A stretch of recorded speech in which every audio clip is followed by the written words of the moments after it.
Hello, I'm Naman Gupta, Assistant Professor from Government J.P. Verma College.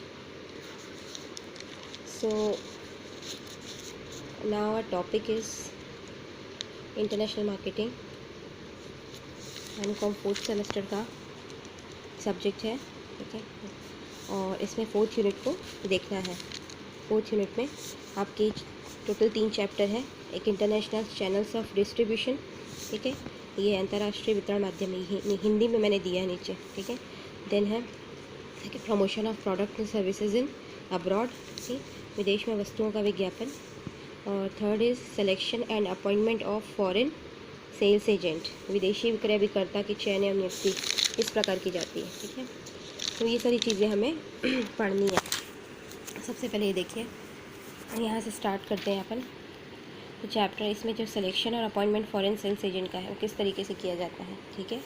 तो foreign sales agent जो है वो आपका ये देखिए, मैंने इस तरीके से एक वो बनाया हुआ है, फॉर्मेट है ये पूरा। जो भी आप पढ़ाई है आपको करनी, तो जैसे कि ये है पहले इंट्रोडक्शन, फिर दूसरा आपको ये आइडेंटिफाइंग फॉरेन सेल्स एजेंट कि आप किस तरीके से अपने एजेंट को पहचानेंगे। फिर तीसरा आपको ये देखना है precaution in selecting foreign sales agent कि है ना, आपको क्या क्या सावधानी बरतनी है जब आप फॉरेन सेल्स एजेंट को जब आप सिलेक्ट करते हो, तब ये इसके अंदर पढ़ना है आपको। उसके बाद फिर बेस्ट मेथड क्या होगा आपके फॉरेन सेल्स एजेंट का, ठीक है। सबसे अच्छा मेथड जो है इसमें दिया हुआ है इंटरव्यू, ये इसमें दिया हुआ है जैसे, ठीक है, सबसे अच्छा मेथड है। फिर उसके बाद इंटरव्यू के ऑब्जेक्ट्स क्या क्या होते हैं ये आपको देखना पड़ेगा। कंटेंट ऑफ एजेंसी एग्रीमेंट, यदि आप अग्रीमेंट करते हो तो उसके लिए क्या क्या कंटेंट होंगे, मीन्स आप एजेंसी के लिए जब अग्रीमेंट करते हो तो उसके लिए कि उसके अंदर क्या क्या चीज़ें होंगी, है ना, मीन्स उसको क्या क्या उसमें कंटेंट होंगे। How to motivate foreign sales agent, और टाइम टाइम पे उनको मोटिवेट फॉरेन सेल्स एजेंट को करना भी ज़रूरी होता है, उनको मोटिवेट करना। तो आप उसको how you will motivate him, तो ये चीज़ें आपको पढ़नी है। तो इसमें सबसे पहले देखते हैं कि क्यों ज़रूरी है फॉरेन सेल्स एजेंट, ठीक है। तो देखो अभी के टाइम ऐसा है कि इसमें हम जा कर के जो है घर घर जाके बेच नहीं सकते, हम जाकर विदेशों में इतनी दूर जाके सामान नहीं बेच सकते, ठीक है। तो और कोई भी जो है वो अपना इतने अच्छे ब्रांचेस जो है वो जल्दी से नहीं खोल पाता है, ठीक है। तो इसके लिए वो क्या करता है, विक्रय प्रतिनिधि को नियुक्त कर सकता है, मतलब फॉरेन सेल्स एजेंट को नियुक्त कर सकता है। उसके पास एक ऑप्शन हमेशा होता है, ठीक है। तो ये क्या करता है कि फॉरेन सेल्स एजेंट जो है ये बहुत कन्वीनियंटली एक एक्सपोर्टर को हेल्प करता है, ठीक है। मतलब जो एक्सपोर्टर है मतलब जो निर्यात करता है उसको बहुत हेल्प करता है उसके माल को बेचने के लिए फ़ॉरेन में, ठीक है। क्योंकि ना तो ये अपने लिए माल खरीदता है और ना ही अपने नाम पे खरीदता है, बल्कि ये क्रेता मतलब बिकने बेचने वाला और जो खरीदने वाला दोनों के बीच में क्या बन जाता है, एक सूत्र, एक कड़ी के रूप में बन के आता है, ठीक है। तो ये दोनों को आपस में क्रेता से संपर्क कर लेता है और विक्रेता को उससे जोड़ देता है, ठीक। तो इस तरीके से माल जो है वो क्या एक्सपोर्टर ही भेजता है सीधा क्रेता के पास। क्रेता मीन्स जो खरीदना चाहता है माल को, तो एक्सपोर्टर क्या करता है, माल को सीधे भेज देता है खरीदने वाले के पास। तो इस कंडीशन में क्या होता है, बिना किसी परेशानी के सीधा एक्सपोर्टर को ये फ़ायदा है क्योंकि उसने डायरेक्टली भेज दिया माल, ठीक है। तो इस तरीके से, और जो ख़रीदने वाला है वो भी जो प्राइस है वो एक्सपोर्टर को ही पे करता है, ठीक है। तो इस तरीके से जो सेल्स एजेंट है ये विक्रेता और क्रेता दोनों के बीच में एक कड़ी बनकर आता है। और जो भी माल अब ये कड़ी है तो अपने काम का कोई ना कोई रेमुनरेशन तो लेगा ना, हर कोई पारिश्रमिक लेता है। तो उसी तरीके से ये कमीशन लेता है, विक्रय मूल्य पर कमीशन लेता है, ठीक है। जितना भी माल बेचता है उस पर क्या लेता है, कमीशन लेता है, ठीक है। तो इस तरीके से क्रेता और विक्रेता जो है वो दोनों को मिला करके काम करता है। तो फॉरेन सेल्स एजेंट आज की डेट में इसीलिए ज़रूरी हो गया है। आप किस तरीके से पहचानोगे कि आपको फॉरेन सेल्स एजेंट चाहिए, ठीक है। देखो क्यों ज़रूरी है यहाँ पे देखना कि अपना बिज़नेस हमेशा अलग होता है, ठीक है, हर किसी का बिज़नेस। तो मेरे बिज़नेस के लिए कौन सा फॉरेन सेल्स एजेंट चाहिए ये देखना ज़रूरी है ना। तो आप कहाँ से उसको आप आइडेंटिफाई करोगे या उसको जानोगे ये फॉरेन सेल्स एजेंट मेरे लिए अच्छा रहेगा। तो किसके थ्रू? तो सबसे पहले यदि आप एडवर्टीज़मेंट के थ्रू जान सकते हो, ठीक है। जिस भी कंट्री में जहाँ पर आपको चाहिए फॉरेन सेल्स एजेंट, तो वहाँ की मैगजीन्स में, वहाँ की न्यूज़पेपर में आप एडवर्टीज़मेंट निकाल दीजिए कि हमको फॉरेन सेल्स एजेंट चाहिए, ठीक है। तो वहाँ पे लोग क्या करेंगे, एप्लीकेशन भर के देंगे और जो भी अच्छा होगा आपको, वो आप क्या करोगे, सिलेक्ट करोगे, वो फिल करके दे देगा आपको। फिर दूसरा है फॉरेन चेम्बर ऑफ कॉमर्स, ठीक है। ये एक तरीके का चेम्बर है बनाया, जो कि कॉमर्स के लिए बना है।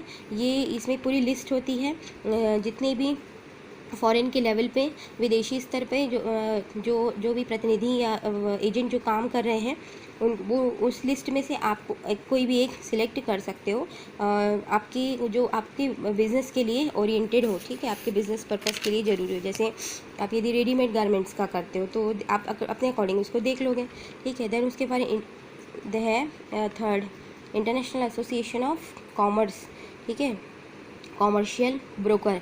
ये भी इंटरनेशनल एक एसोसिएशन है, ठीक है, जो कि ब्रोकर, एजेंट, ये सब के लिए बनाया गया है। देखो ये एम्स्टर्डम में है स्टैब्लिश्ड, मतलब एम्स्टर्डम में स्थित है। और ये मूलतः कहाँ के एजेंट के बारे में ये हमको जानकारी देता है, तो यूरोप और अमेरिका के एजेंट्स के बारे में हमको बताता है, ठीक है, वहाँ पर। फिर है आपका इंटरनेशनल फेयर्स एंड एग्जीबिशंस, ठीक है।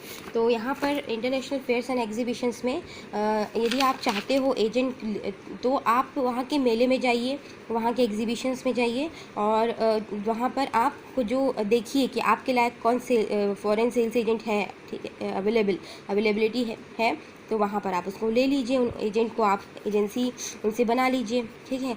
देन उसके बाद फिर तो ये सारी जो चीज़ें हैं ये थी, हमने देखा कि आप फॉरेन सेल्स एजेंट को आइडेंटिफाई करने के लिए क्या क्या चीज़ें जो है क्या क्या कर सकते, क्या कदम आपको उठाने चाहिए, ठीक है। आपको क्योंकि एक चाहिए ओवरऑल एक एजेंट, हमको तो होना है एक एजेंट, ठीक है, तो उसके लिए हमको ये काम करना पड़ेगा।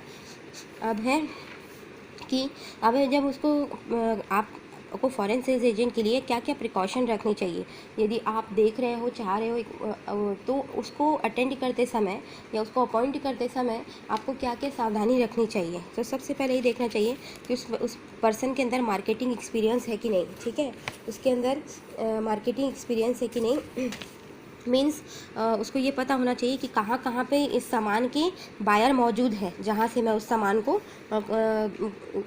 उनको बिका सकता हूँ, ठीक है। इसके साथ साथ उनको ये पता होना चाहिए कि किस तरीके से माल को प्रमोट करना है, ठीक है। तो उसके बाद फिर मार्केटिंग एक्सपर्टाइज के बाद है साउंड फाइनेंशियल बेस, उसका फाइनेंस भी अच्छा होना चाहिए। मान लीजिए यदि उसको कहीं कुछ खर्चे लग रहा है, छोटा मोटा खर्चा करना है, कहीं आना जाना है, तो उसके लिए इतना फाइनेंस अवेलेबल उसके पास ज़रूर हो कि वो ट्रैवलिंग एक्सपेंसेस दे सके, कहीं कुछ लीगल एक्सपेंस, कानूनी खर्च है ना, लीगल एक्सपेंस है, कानूनी खर्चा जिसको, तो वो कर सके। ये सारी चीज़ें उसको करते बनना चाहिए। तो उसकी आर्थिक स्थिति कैसी होनी चाहिए, उसकी आर्थिक स्थिति मजबूत होनी चाहिए, ठीक है, मजबूत आर्थिक स्थिति। उसके बाद फिर है आपका गुड रेप्यूटेशन, साथ साथ उसकी जो भी अपनी बनाई हुई है उसने एक अच्छी कैसी होनी चाहिए, हाँ, मार्केट में उसकी जो है अच्छी साख होनी चाहिए, अपनी रिप्यूटेड होना चाहिए। फिर उसको ये देखना चाहिए जो भी है मीन्स जो है जो कि सेल्स एजेंट को अपॉइंट कर रहा है, यहाँ कौन है जो सेल्स एजेंट को अपॉइंट करता है, एक्सपोर्टर, ठीक है, एग्जैक्टली। तो एक्सपोर्टर को देखना चाहिए कि खुद के व्यापार का उसका स्तर क्या है, लेवल ऑफ ओन बिजनेस, उसका बड़ा बिजनेस है, उसका छोटा बिजनेस है। यदि उसका मान लिया जाए उसका बहुत ही छोटा स्तर का है, तो ऐसी स्थिति में जो है बहुत बड़ी संस्था को सेल्स एजेंट नहीं नियुक्त करना चाहिए, ठीक है। और यदि बड़ी संस्था है तो ऐसी कंडीशन में उसको सेल्स एजेंट नियुक्त कर सकता है। उसके बाद फिर है आपका ये क्लियर हुआ कि हमको क्या क्या प्रिकॉशन रखने चाहिए फॉरेन से सेल्स एजेंट को अपॉइंट करने के लिए। तो एक्सपर्ट होना चाहिए मार्केट का, उसका फाइनेंशियल अच्छा होना चाहिए बेस, उसको रेपुटेशन अच्छी होनी चाहिए, उसकी अपने खुद का ओन बिजनेस का लेवल भी देखना ज़रूरी है, ठीक है। नॉर्मली लोग मीडियम लेवल के एजेंट को नियुक्त करना ज़्यादा पसंद करते हैं, ठीक है। चलिए अब हम आगे हमको पढ़ना है कि best method of selection of foreign sales agent. अब फॉरेन सेल्स एजेंट को हम सिलेक्ट करते हैं तो उसके लिए बेस्ट मेथड कौन सा होगा, तो यहाँ पर ये बेस्ट मेथड ही दिया, इंटरव्यू, ठीक है। तो विदेशी विक्रय प्रतिनिधि को सिलेक्ट करने के लिए सबसे जो है इंटरव्यू क्यों अच्छा होता है। इंटरव्यू इसलिए अच्छा होता है क्योंकि आप वहाँ पर आमने सामने जाकर के उससे रूबरू हो सकते हो, उससे मिल सकते हो, पूछ सकते हो, ठीक है। उसके हाव भाव, उसकी जो काम करने के तरीके हैं वो देख सकते हो, ठीक है। तो इंटरव्यू बहुत जो है वो इम्पॉर्टेंट है भी है और एक अच्छा मेथड है सेल्स एजेंट को नियुक्त करने के लिए, ठीक है। एक अच्छा मेथड है। तो इसमें आपको क्या ऑब्जेक्ट्स इंटरव्यू के क्या क्या आते हैं, ऑब्जेक्ट्स क्या क्या आते हैं। तो इसमें हमको उससे मिलने का उद्देश्य जो है न केवल मिलना बल्कि और भी जानकारी भी उनसे प्राप्त करनी है ना। तो एडिशनल इन्फॉर्मेशन इसमें क्या करोगे, एडिशनल इन्फॉर्मेशन में उनकी पर्सनल डिटेल्स लोगे, ठीक है। किस तरीके के हैं, उनका बिहेवियर कैसा है, ठीक है। उनके पास क्या कैपेबिलिटी है कि वो बायर है उनको प्रमोट कर, बायर है उनको अग्री करा सके इस प्रोडक्ट को ख़रीदने के लिए, ये सारी चीज़ें, ठीक है। ये एडिशनल इन्फॉर्मेशन में ये सारा आ जाता है, ठीक है। पर्सनल डिटेल है, वे ऑफ टॉकिंग आप देख सकते हो, उनकी कैपेबिलिटी है कि नहीं, ठीक है। रिझाने की सामने वाले को, मतलब तैयार करने की, व्यापार बिजनेस के लिए रेडी तैयार करने की।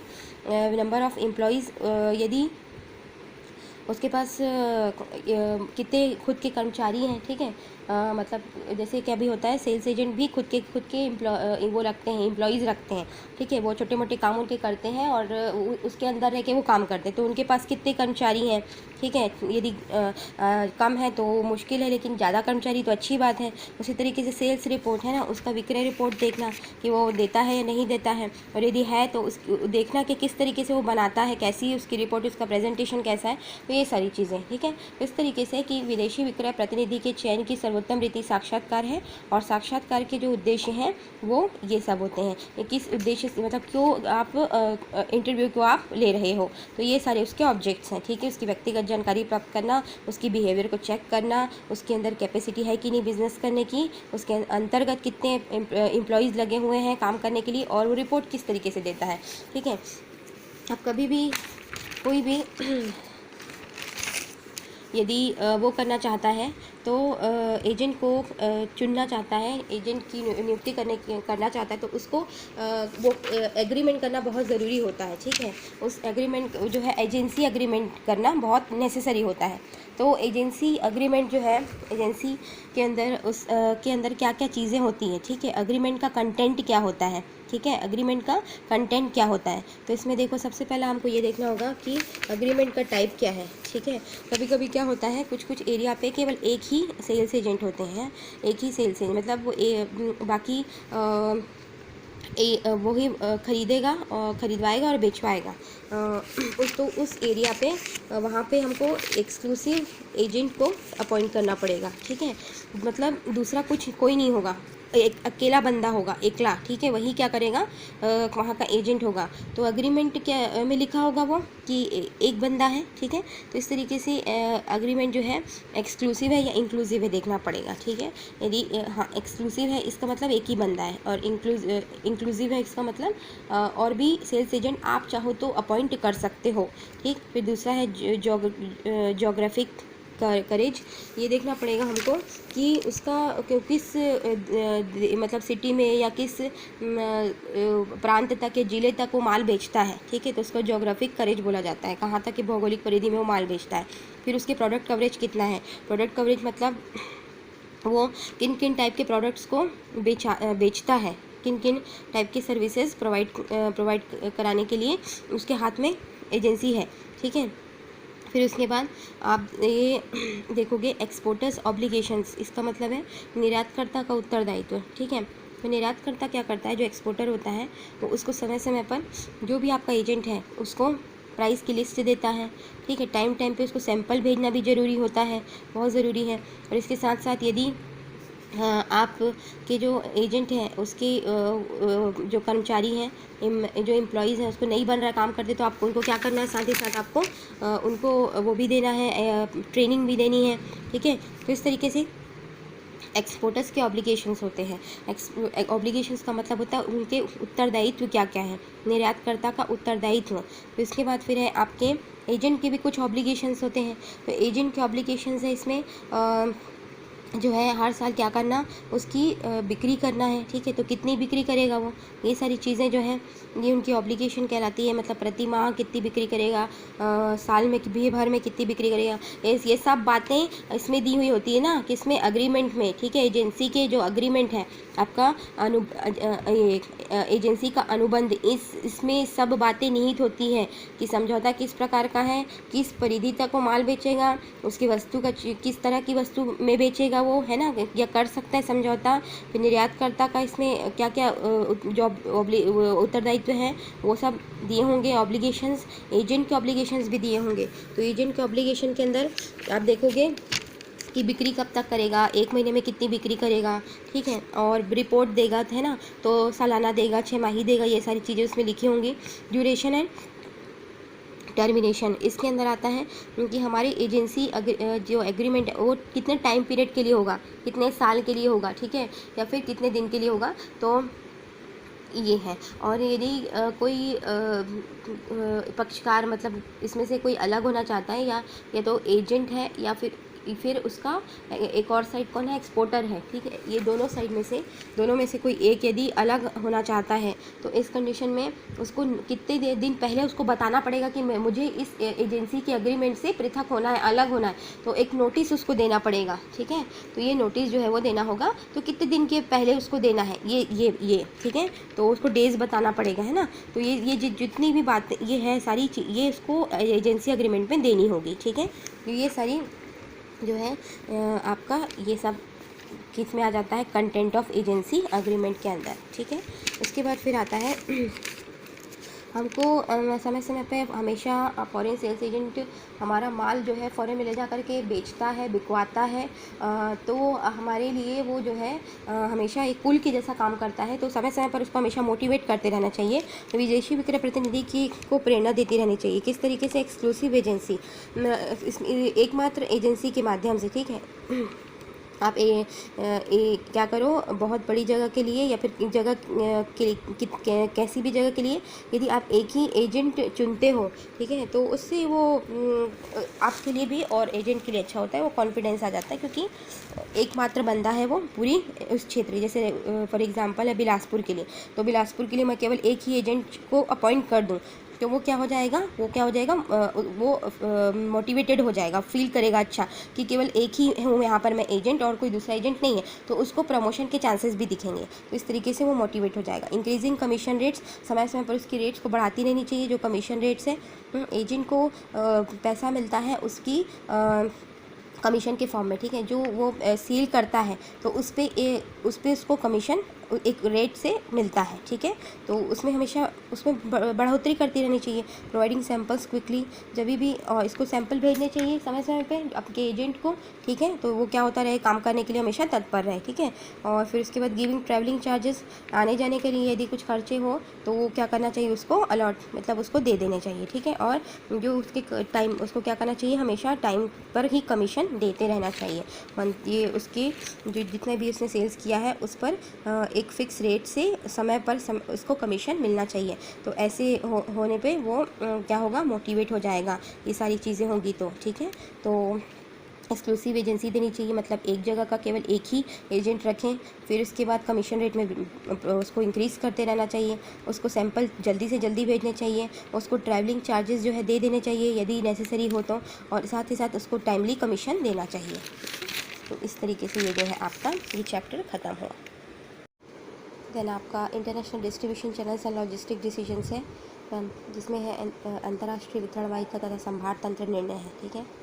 इसमें ये है कि इंटरनेशनल जो डिस्ट्रीब्यूशन के लिए डिस्ट्रीब्यूटर चैनल्स हैं, ठीक है। जैसे अपने देश में हम सामान बेचते हैं तो हमको डिस्ट्रीब्यूटर्स की ज़रूरत पड़ती है ना। जैसे इसमें आपके एजेंट आ जाते हैं, ब्रोकर आ जाते हैं, ठीक है, कमीशन हाउस वगैरह आ जाते हैं, ये सब इसमें होते हैं, ठीक है।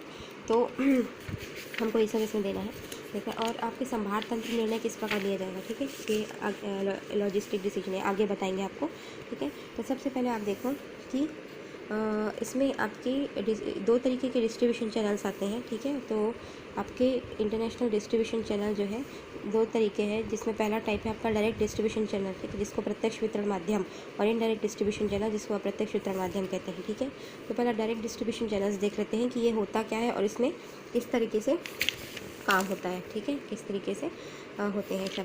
तो डायरेक्ट डिस्ट्रीब्यूशन चैनल्स ये होता है कि जिसमें सीधे सीधे जो है ना, ये तो अपने वो ब्रांच से या फिर अपने जो रिप्रेजेंटेटिव हैं, ठीक है, उनसे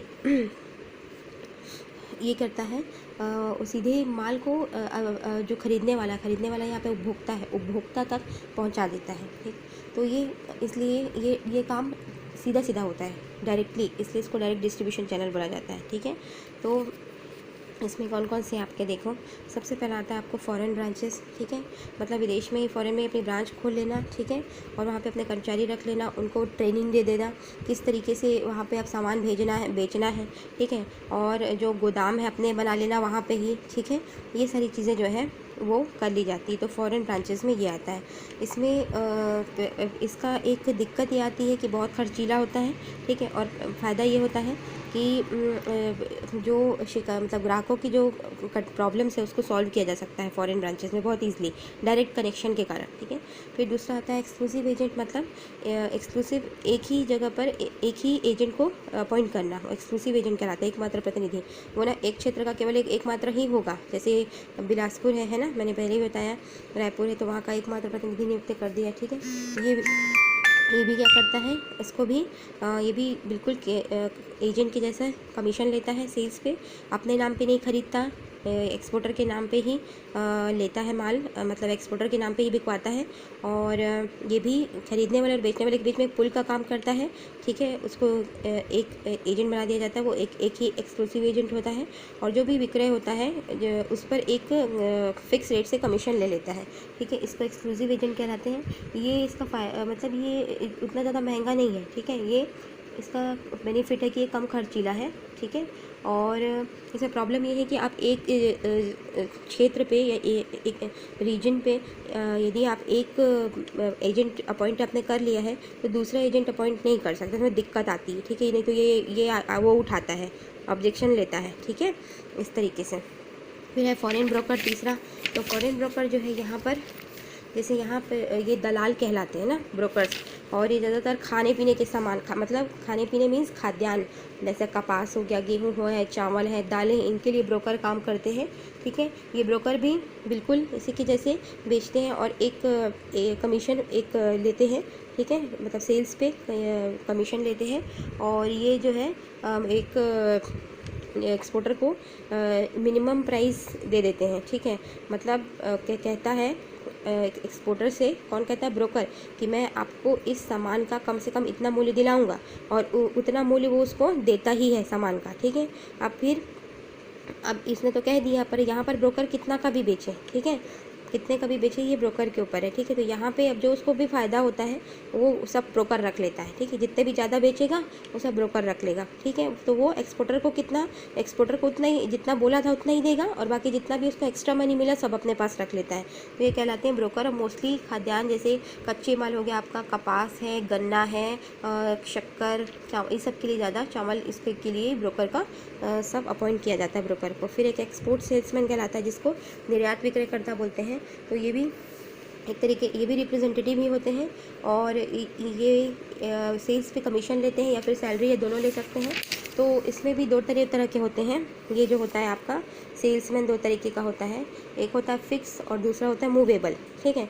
तो एक जो होता है वो एक ही जगह पे शॉप खोल के बैठा रहता है, वहीं पे सारे ऑर्डर ले लेता है और वो एक्सपोर्टर को भेज देता है, और ठीक है। तो वो क्या करता है, सीधे बायर से कनेक्ट हो जाता है, बायर से जा करके कनेक्ट हो जाएगा और सब सामान को भेज देता है। कौन, एक्सपोर्टर सब सामान उठा करके बाहर के यहाँ पटक दे देता है, ठीक है। तो ये एक्सपोर्ट सेल्समैन होता है। और एक होता है मूवेबल। मूवेबल मतलब वो जा के फिरता रहता है, मतलब वो जगह जगह जाता है, जगह जगह जा करके ऑर्डर कलेक्ट करता है, उसके बाद फिर वो ऑर्डर कहाँ पर दे देता है, एक्सपोर्टर को, ठीक है। फिर एक होता है डिस्ट्रीब्यूटर। जो डिस्ट्रीब्यूटर देखो, ये जो है ये सबसे डिस्ट्रीब्यूटर ये अलग है। डिस्ट्रीब्यूटर अपने ना ये क्या करता है, खरीद लेता है पूरे माल को, ठीक है। हाँ, पूरे माल को खरीद लेता है और रख लेता है अपने ही गोदाम में, ठीक है। खर्च वर्च सब अपने ही खुद मतलब जितने एक्सपेंस है वो खुद बियरर होता है, बियर कर लेता है, माल को बेचता है। और जो भी प्रॉफिट अब खुद ही बेच रहा है तो खुद ही क्या कर रहा है, उसका लाभ हानि भी खुद वहन करता है, ठीक है।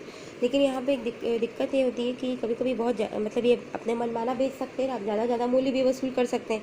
तो ऐसी कंडीशन में यहाँ पे एक्सपोर्टर इसको इंटरप्ट करता है, ठीक है। मतलब हस्तक्षेप बोलता है कि इतने अधिक मूल्य पर माल मत बेचो, ठीक है।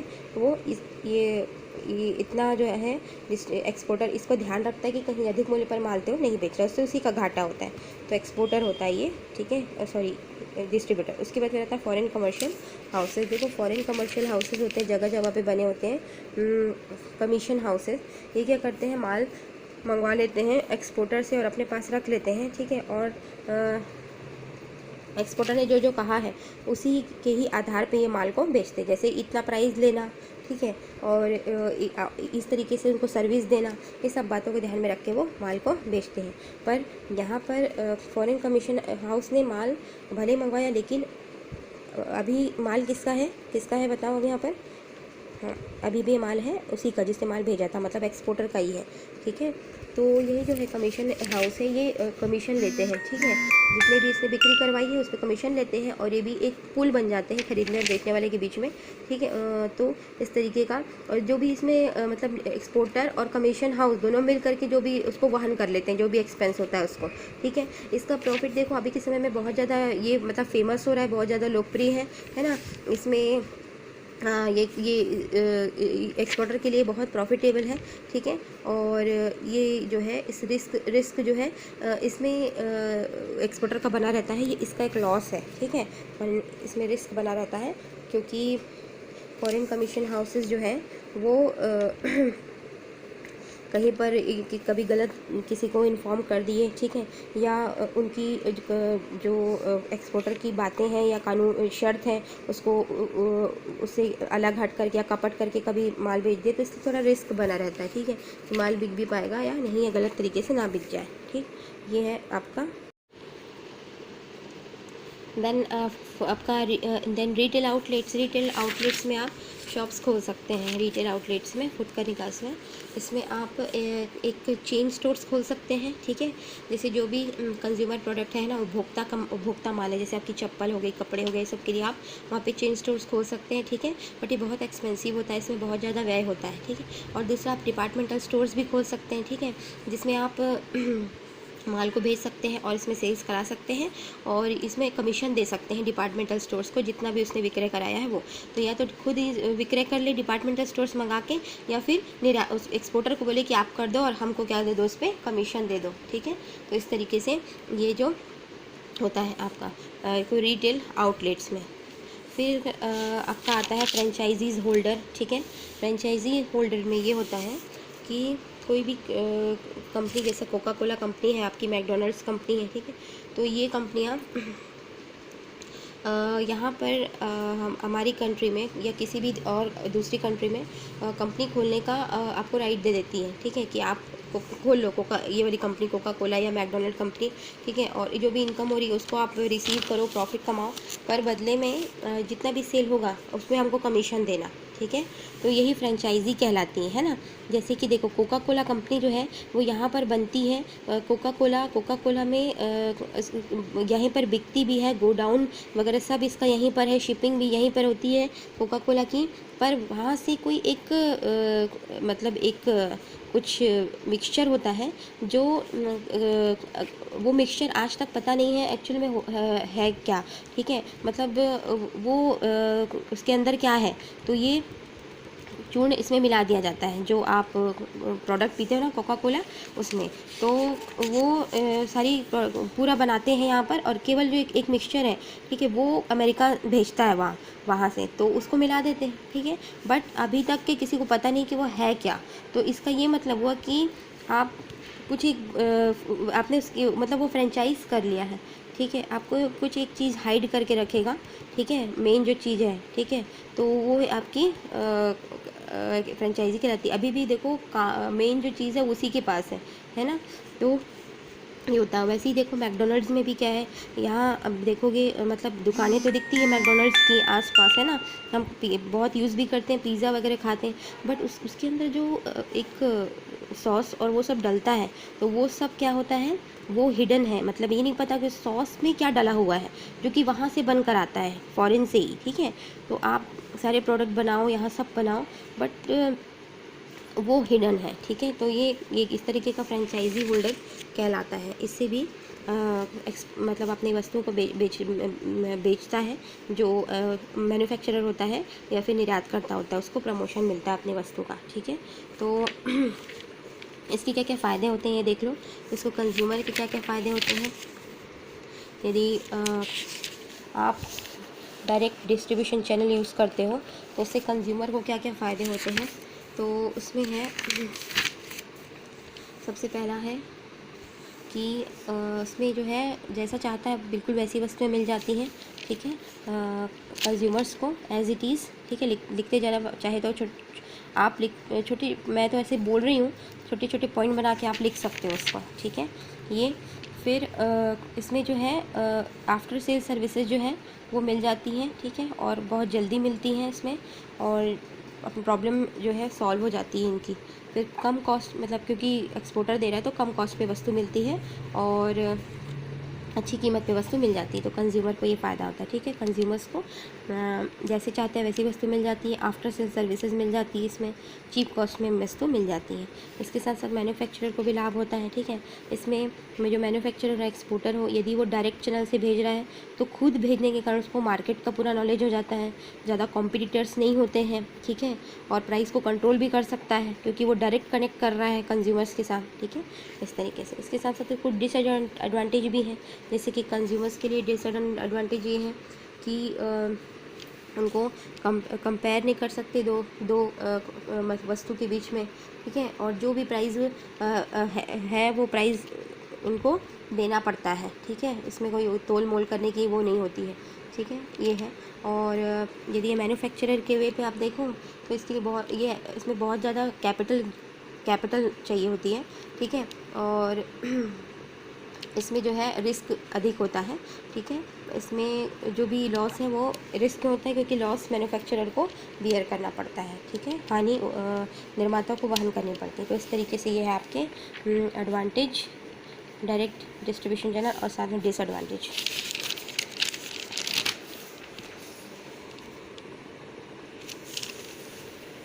देन देखते हैं इनडायरेक्ट डिस्ट्रीब्यूशन चैनल। सो इनडायरेक्ट डिस्ट्रीब्यूशन चैनल्स में है आपका एक्सपोर्ट कमीशन हाउसेस रहते हैं, मैन्युफैक्चरर एक्सपोर्ट एजेंट है, और export broker, export house, government export agency और प्राइवेट बायर्स और एक्सपोर्टर्स, ठीक। इसमें देखिए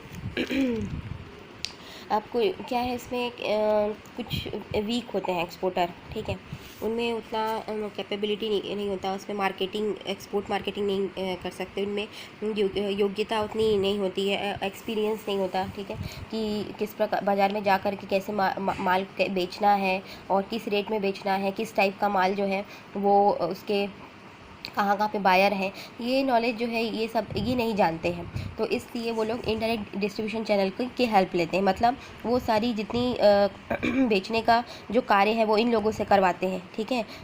जैसे जहाजी बिल्टी देना, जहाज़ में माल लदवाना और मतलब बायर को चुनना या खोजना, ये सब कहते हैं कि आप सब हमको करके दीजिए, ठीक है। तो ये इस तरह से इनडायरेक्ट डिस्ट्रीब्यूशन चैनल्स में आते हैं।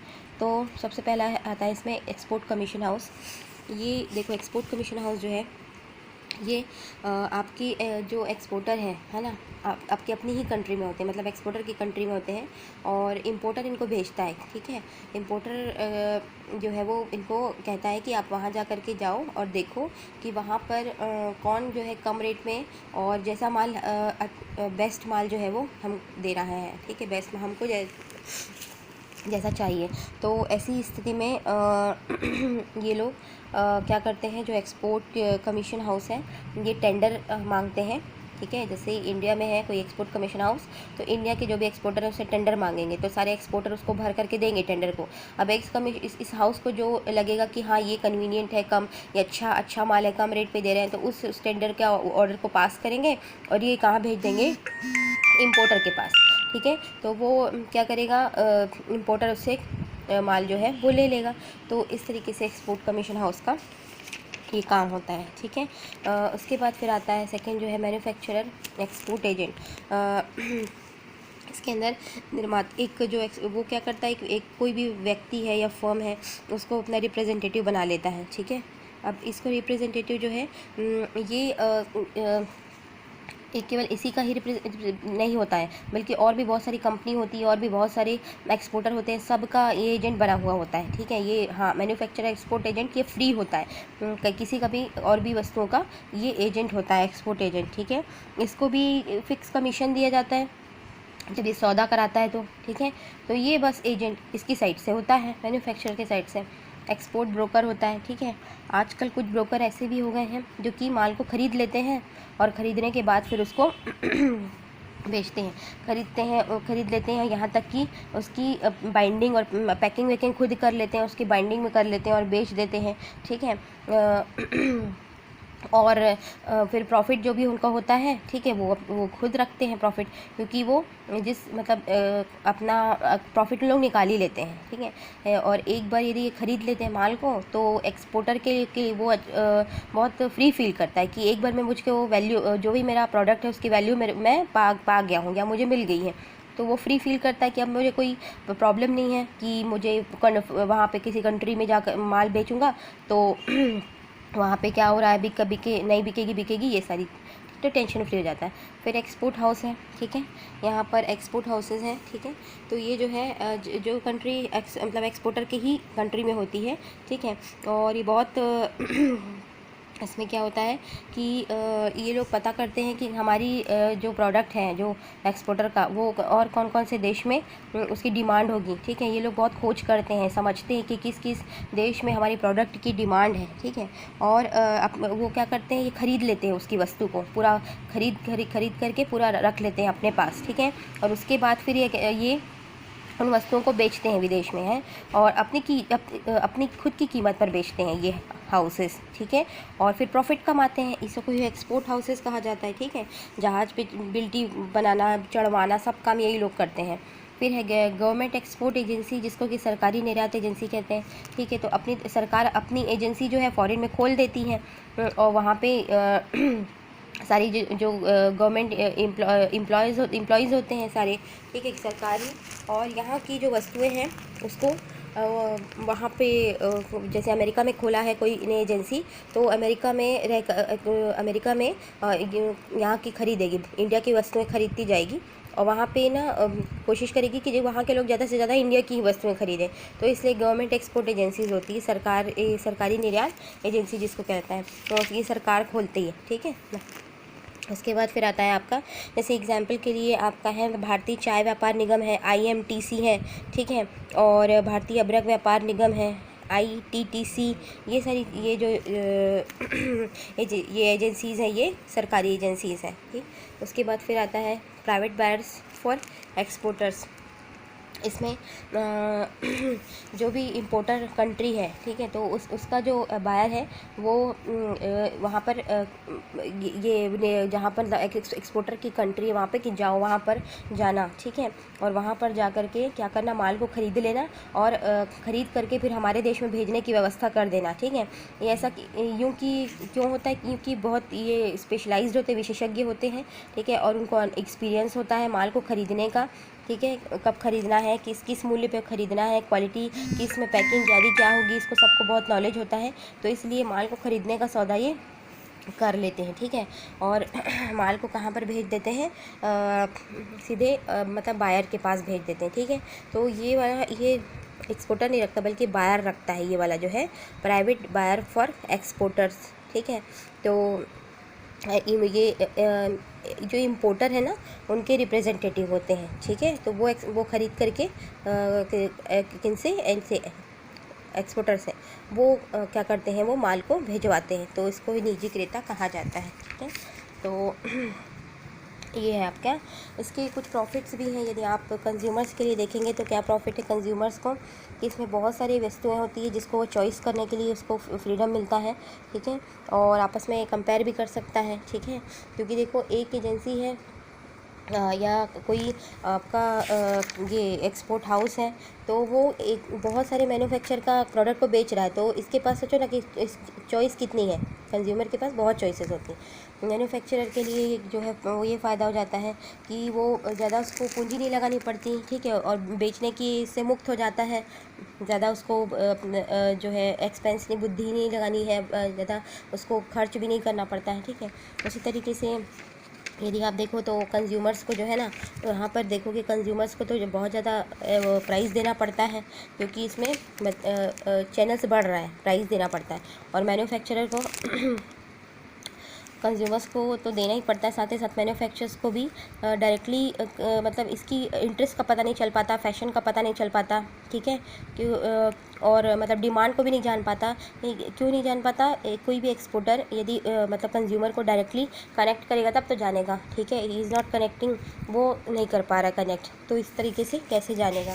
तो ये सारे डिसएडवांटेजेस हैं जो इनडायरेक्ट डिस्ट्रीब्यूशन चैनल्स के हैं, ठीक है। इनडायरेक्ट डिस्ट्रीब्यूशन चैनल्स देखा हमने। इस चैनल्स को देखने के बाद देखो कि कौन कौन से फैक्टर्स हैं जो कि डिस्ट्रीब्यूशन चैनल्स को सिलेक्ट करते समय हमको अफेक्ट करते हैं, ठीक है। किन किन बातों का हमको ध्यान रखना चाहिए जब हम डिस्ट्रीब्यूशन चैनल को सिलेक्ट कर रहे हैं, ठीक है। तो सबसे पहले निर्माता से रिलेटेड बातें देखो। निर्माता संबंधी बातों में आपका जो मैन्युफैक्चर है वो कि बड़ा है या छोटा है, ठीक है, उसका साइज़ क्या है, मतलब आकार कैसा है।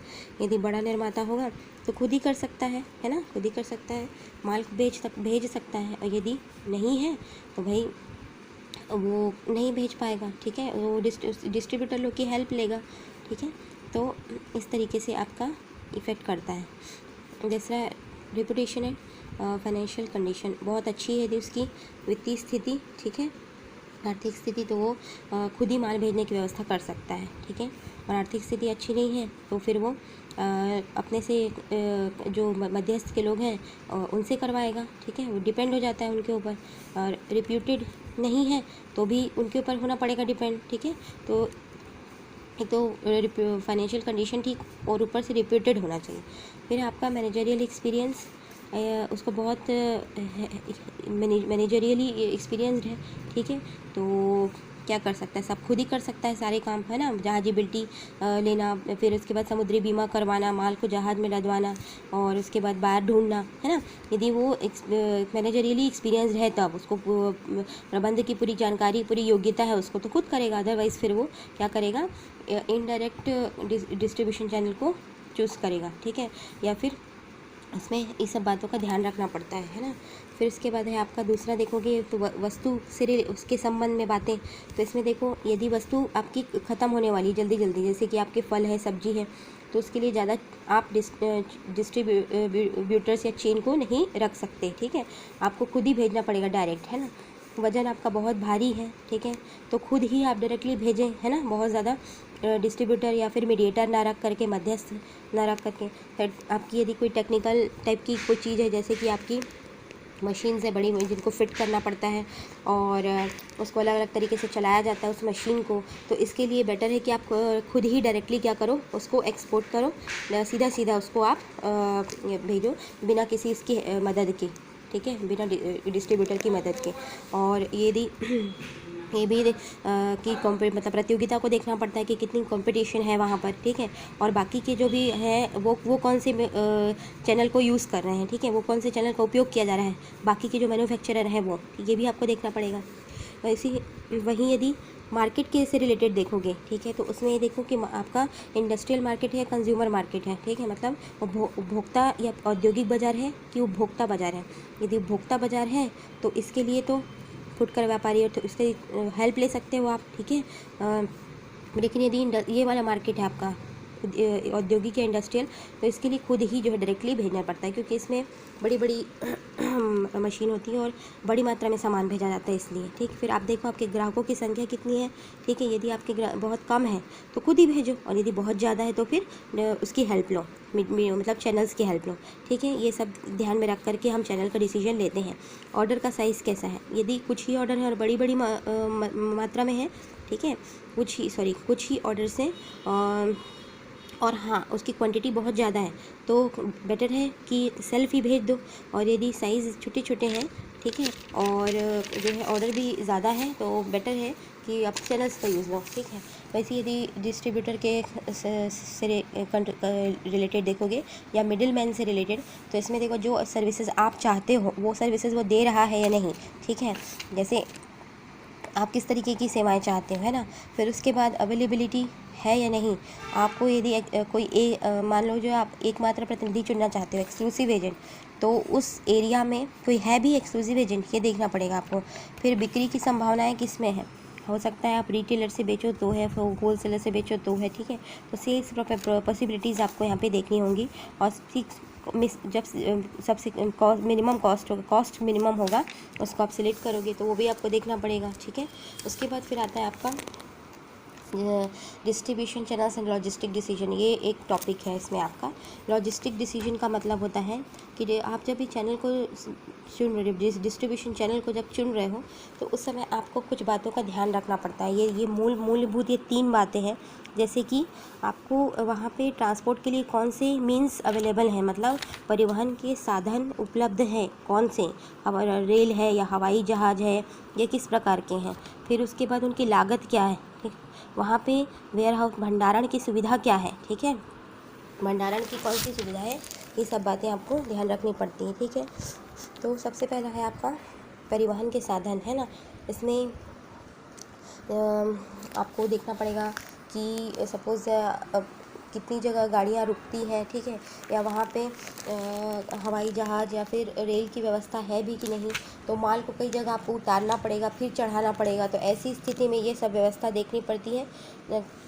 चौकन्ना होकर के ट्रांसपोर्टेशन की ये जो है ये काम को इस पूरा होती है प्रक्रिया जो है। ठीक है, तो इसलिए इसको लॉजिस्टिक प्लान कहलाता है। ठीक है, उसके बाद फिर आपको कॉस्ट जो है मिनिमम होनी चाहिए। आप किसी भी माध्यम से किसी भी मीन से भेज रहे हो तो कॉस्ट आपकी मिनिमम हो, साधन की लागत। ठीक है, और फिर है भंडारण के लिए जगह जगह पर आपको सामान पर यदि रखना है या फिर सामान को आपको स्टोर करवाना है, तो उसके लिए वेयर हाउस है, कहाँ कहाँ पर वेयर हाउस है, कितने हैं, कितने बड़े हैं, छोटे हैं, ये सारी चीज़ें आपको देखनी होती है। साइज़, शेप और रेंट के अकॉर्डिंग ये चूज़ किया जाता है। ठीक है, तो ये सब चीज़ें जो है इसमें देखना बहुत लॉजिस्टिक प्लान लॉजिस्टिक डिसीजन में ज़रूरी होता है। ठीक है, nature, size and quality of goods. Logistic decision करते समय ये भी बात ध्यान में रखनी चाहिए कि जो गुड्स आपका है उसकी नेचर कैसी है। ठीक है, उसका साइज़ कैसा है, बड़ा है, छोटा है। ठीक है, ये सारी चीज़ें, और किस ग्रेड की है वो वस्तुएं, ये सारी चीज़ें जो है वो आपको इसमें देखनी चाहिए। ठीक है, तो इसमें लॉजिस्टिक जो डिस्ट्रीब्यूशन चैनल में इसका मेन ये है कि वस्तु जो है वो कम कॉस्ट पे कैसे उस जगह पे पहुंचाई जाए। ठीक है, मतलब क्रेता तक उस वस्तु को पहुंचाना, और उसके लिए पूरा एक प्लान, मतलब एक पूरा रणनीति बना देखी जाती है कि यहाँ पर से हम धीरे धीरे करके वस्तु जो है वहाँ तक पहुँचाएंगे। तो इस बीच में जो जो चीज़ें होंगी, है ना, जैसे कि सारे हमने देख लिए, किस माध्यम से जाएगा, कितनी लागत होगी, ये सब चीज़ें देखनी पड़ती है। इसे ही लॉजिस्टिक डिसीजन या लॉजिस्टिक प्लान कहा जाता है। नेक्स्ट चैप्टर है हमारा promotion of product and services in abroad. ठीक है, मतलब कि विदेशों में वस्तु और सेवाओं का संवर्धन इस प्रकार किया जाता है। तो विदेशों में संवर्धन है, तो प्रमोशन में एक्चुअली ये होता है कि आप डिमांड पैदा करना उस वस्तु की, है ना। कोई भी है मार्केट में, यदि इसके भी ज़्यादा पूछ नहीं है, ज़्यादा लोग खरीद नहीं रहे हैं, तो उसको खरीदने के लिए लोगों को क्या करना, मोटिवेट करना, उसको एनहेंस करना, उसकी बिक्री को, यही चीज़ प्रोडक्ट का प्रमोशन कहलाती है। तो इसमें आप आकर्षित करते हैं उपभोक्ताओं को ताकि वो सारी चीज़ें खरीदें। ठीक है, तो कुल मिला के हम मांग को किसी बाज़ार में मांग पैदा करते हैं, डिमांड को हम पैदा करते हैं। ठीक है, तो प्रमोशन जो है वो बेसिकली हमको इन्फॉर्म करता है किसी वस्तु के बारे में, ठीक है, कि मतलब कोई वस्तु है तो वो कहाँ पर मिलेगी, फलानी वस्तु का निर्माता कौन है, यहाँ पे इसकी शॉप या कहाँ पर है, ठीक है, यानी कि दुकान कहाँ है, ये सारी चीज़ें। और समय समय पर रिमाइंड किया जाता है प्रमोशन में ना, जैसे आपके मतलब किसके थ्रू, जैसे एडवर्टीज़मेंट्स आते हैं ना, तो उसके थ्रू हमको बार बार रिमाइंड होता रहता है कि अरे हाँ ये भी प्रोडक्ट है, ये प्रोडक्ट है ना, जैसे रिन सुप्रीम का ऐड आता है तो ध्यान में हमारे कि एक रिन एक प्रोडक्ट है, ठीक है। और उसके बाद फिर हम क्या हो जाते हैं, बार बार उसी को सुनते हैं और फिर उसको तैयार मान लेते हैं कि हम इस प्रोडक्ट को ख़रीद सकते हैं, तो राज़ी हो जाते हैं, तो परस्यूएट कर लेना, ठीक है। ऑब्जेक्ट्स जो है आपका सेल्स प्रमोशन का होता है कि कोई भी, देखो यहाँ पे है, टू न्यू प्रोडक्ट को इंट्रोड्यूस करना, टू इंट्रोड्यूस न्यू प्रोडक्ट्स, नई वस्तु का हमको यदि परिचय देना है मार्केट में तो हम सेल्स प्रमोशंस को यूज़ करते हैं, ठीक है। सेल्स प्रमोशन का एकमात्र मीनिंग होता है कि अपने सेल्स को बढ़ाना, ठीक है।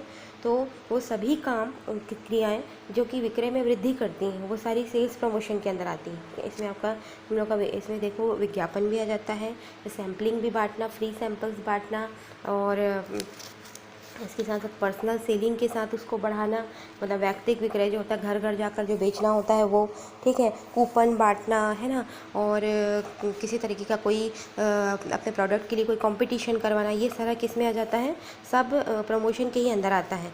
तो इसमें सबसे ये था कि अपने प्रोडक्ट को इंट्रोड्यूस करते हैं इसके अंदर, ठीक है।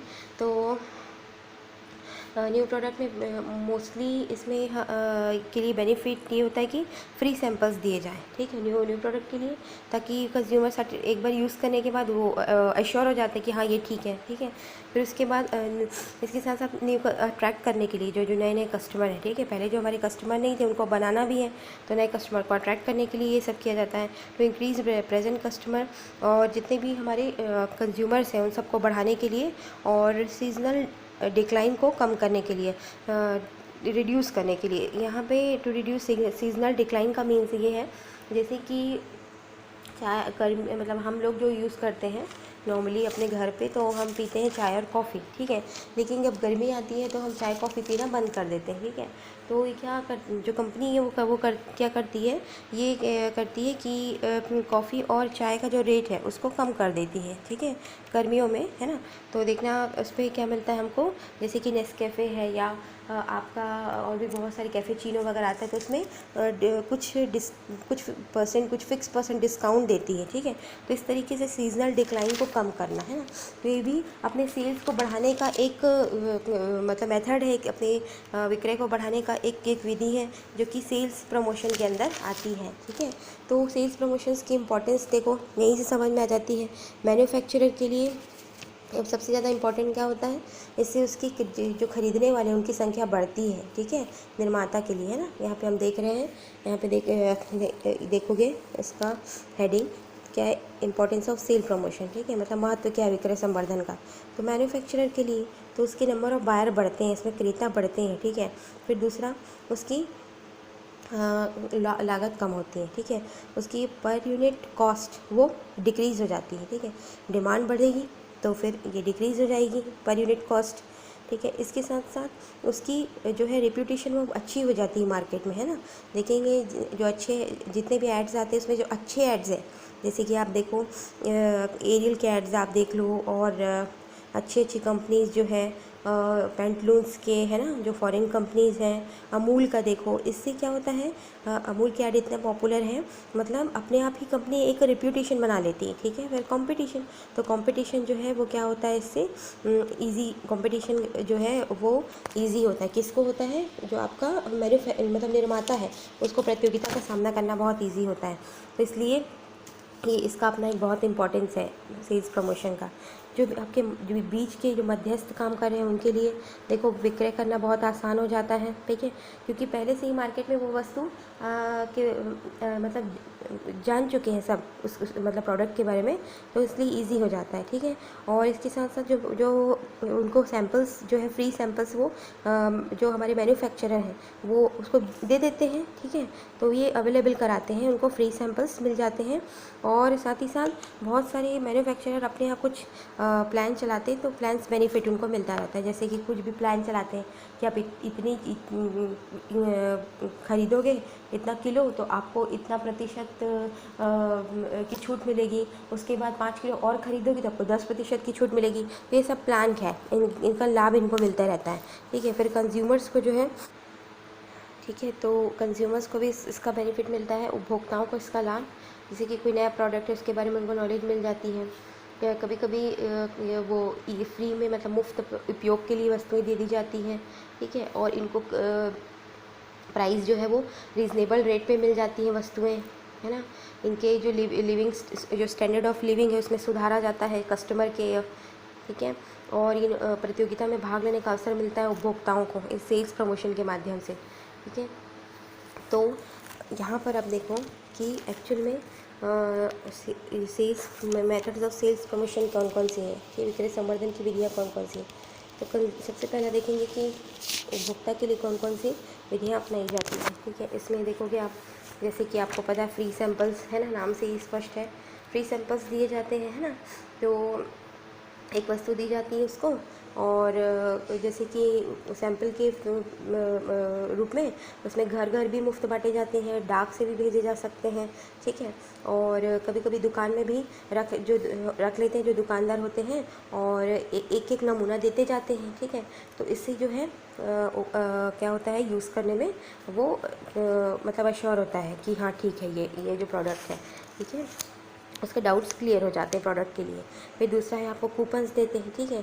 तो इसमें कूपन में लिखा हुआ होता है कि आपको इतने की छूट मिलेगी, ठीक है। जैसे 500 रुपये का कूपन मिल रहा है आपको, यदि किसी दुकान से मिल रहा है या किसी मॉल से मिल रहा है, तो उस मॉल पर यदि आप उस कूपन पर छूट पा सकते हैं, ठीक है।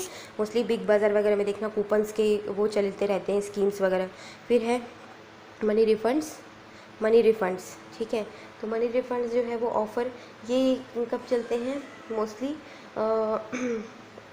इसमें जब कोई नई नई वस्तु रहती है ना, तो उसके लिए बहुत यूज़फुल होता है ये वाला जो स्कीम है, मनी रिफ़ंड ऑफ़र। इसमें आपको नहीं पसंद आई तो आपका पैसा वापस हो जाएगा। तो इसके लिए आप मतलब अपनी रिसिप्ट भेजते हैं, और उसके बदले वो भी पोस्ट के थ्रू आपको दे देता है जो भी मनी होती है ना। फिर है आपका प्राइस ऑफ प्रमोशन, मतलब इसमें प्राइस को कम करना। जैसे कि दिवाली है, होली है, दशहरा है, वहाँ पे तो बहुत ज़्यादा ऑफ़र्स चलते हैं, देखते होंगे, है ना। तो इन पर इनके टाइम पे अपने आप जो है प्राइस मतलब जो उसको कम कर दिया जाता है, प्राइसिंग ऑफ प्रोडक्ट जो है ना। तो इसमें देखोगे जैसे कि 10% डिस्काउंट चलता है, हो दिवाली धमाका, है ना, दिवाली बोनस, ये सब भी दिया जाता है। तो इसको कहता है प्राइस ऑफ, मतलब मूल्य कम करना। फिर दूसरा प्रीमियम, तो कई तरीके से दिया जा सकता है प्रीमियम का मतलब होता है गिफ्ट के जैसे पैकेट के अंदर एक सैशे है, ठीक है, उसमें लिखा रहता है बाहर वो फ्री है ना। जैसे कि आप एक क्या बोलते हैं बॉर्नवीटा का बड़ा यदि वो खरीदेंगे पैकेट, तो उसी के अंदर एक छोटा सा मग फ्री मिलेगा आपको। तो इस तरीके का प्रीमियम मिलता है। कई बार इसमें सब रीयूज़ कंटेनर वगैरह आ जाते हैं, ठीक है, जैसे कोई डबल यूज़ कर लेते हो ना, ये सब आ जाते हैं। फिर कहता है स्वीप टेक्स मतलब क्या कहलाता है, दांव लगाना। तो इसमें ये आता है कि इसमें अपने अपने नाम भेजा जाता है, ठीक है, जहाँ से अपना नाम को भेज दिया जाता है। और जैसे हम लोग लॉटरी निकालते हैं ना, तो वैसे ही जिसका भी नाम आया तो वो विजेता हो जाता है, ठीक है। पर इसके लिए जिसने भी सामान खरीदा था तो उसको बताना पड़ता है कि मतलब उसकी कि मैंने रिसिप्ट वगैरह दिखानी पड़ती कि हाँ ये वाला सामान ख़रीदा था, है ना। तो जो है मैं ले सकता हूँ ये गिफ्ट को, तो उसको स्वीप टेक्स कहते हैं, है ना। फिर लॉटरी निकाल के उसको प्राइज़ दे दिया जाता है कि ऐसे में फिर वो फ्यूचर में खरीदने के लिए प्रमोट हो जाता है। फिर ट्रेडिंग स्टाम्प जो है टिकट, तो टिकट में आपको जितनी बार आप लेते हो उतनी बार टिकट लगा दी जाती है, ठीक है। और वो टिकट जो है ना, उसको यदि आप और कोई दूसरी चीज़ खरीदते हो, ठीक है, सेम शॉप से, तो वो टिकट आप यूज़ कर सकते हो दूसरी चीज़ के पेमेंट के लिए, ठीक है। देन उसके बाद आता है डिमॉन्स्ट्रेशन, मतलब प्रदर्शन करना, डिमॉन्स्ट्रेट करना। देखिए ये मेले में, प्रदर्शनी में मिलता है मोस्टली, जैसे कि आपका चॉपर है या फिर कटर है ना, मतलब वो जो काटते हैं, क्या सब काटते हैं ना सब्जियों को, वेजिटेबल्स को, तो उसको आपको डिमॉन्स्ट्रेट करके बताते हैं कि किस तरीके से उसकी कटिंग की जाती है। गीज़र वगैरह जो देखे होंगे मेले और प्रदर्शनी में, लोग लगा करके बताते हैं, ऑन करके बताते हैं, तो ये डिमॉन्स्ट्रेशन कहलाता है। इससे भी क्या होता है, सामने वाला मानता है कि हाँ ये प्रोडक्ट लेने लायक है, ठीक है, तो डिमॉन्स्ट्रेट हो जाता है वहीं पर ही, और लेने के लिए कहीं ना कहीं रेडी भी हो जाता है।